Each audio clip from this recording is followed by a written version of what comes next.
భార్య భర్త కలవకూడదని అంటారు. రీజన్ ఏంటంటే సార్, మెన్సెస్ టైంలో బ్లడ్ ఫ్లో ఉంటుంది. ఆ బ్లడ్ ఫ్లో అయినప్పుడు బ్లడ్ pH 7.2 ఉంటుంది సార్. అంటే అది క్షారం ఏరియా అనమాట.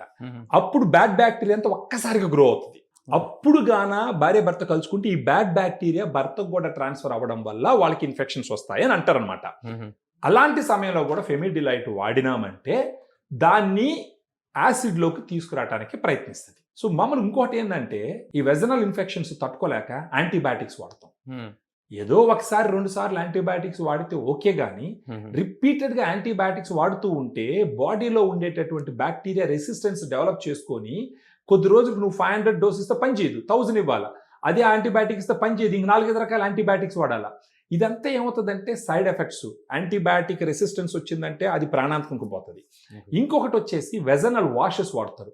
ఈ వెజనల్ వాషెస్తో కడగతా ఉంటారు. అవన్నీ కెమికల్స్. ఈ వెజనల్ వాషెస్ కెమికల్స్ వాడితే ఇరిటెంట్గా ఉంటాయి. వెజనాని ఎప్పుడు హెల్తీగా ఉంచుకోవాలి. హెల్తీగా ఉంచుకోవాలంటే ఫెమిడిలైట్ గాన దీంట్లో 30 క్యాప్సూల్స్ ఉంటాయి సార్ బాటిల్లో. రోజుకు ఒక క్యాప్సూల్ గాను వాడుకుంటూ పోతే ఒక 15 డేస్లోనే వాళ్ళకి ఆల్రెడీ వైట్ డిశ్చార్జ్ ఇలాంటివి ఉంటే అవి తగ్గడం మొదలు పెడతాయి. ఒక 1 మంత్కి సిగ్నిఫికెంట్ రిలీఫ్ వస్తుంది. కనీసం 6 నెలలకు ఒకసారి ఫెమిడిలైట్ తీసుకొని ఒక 1 మంత్ వాడుకోవడం చాలా చాలా ఇంపార్టెంట్. అంటే ఒకసారి వాడితే కొంత ఉపశమనం ఉంటుంది, ఖచ్చితంగా ఉంటుంది. తర్వాత మళ్ళీ కొంతకాలం మళ్ళీ రిపీట్ చేసుకోవచ్చు సార్. 3 months వన్స్ తీసుకొని వాడుకోవచ్చు, లేదా 6 months తర్వాత తీసుకొని వాడుకోవచ్చు. వాళ్ళకి అక్కడ ఇచ్చింగ్ గా ఉంది, మళ్ళీ వైట్ డిశ్చార్జ్ స్టార్ట్ అయింది, మళ్ళీ తీసుకొని వాడుకోవచ్చు. అంటే క్లీనింగ్ చేసుకోవడం సార్. అక్కడ ఉన్న గుడ్ బ్యాక్టీరియాని పెంచుతుంది ఫెమిడిలైట్. ఆ అవకాశం మనమే చేయించాలన్నమాట.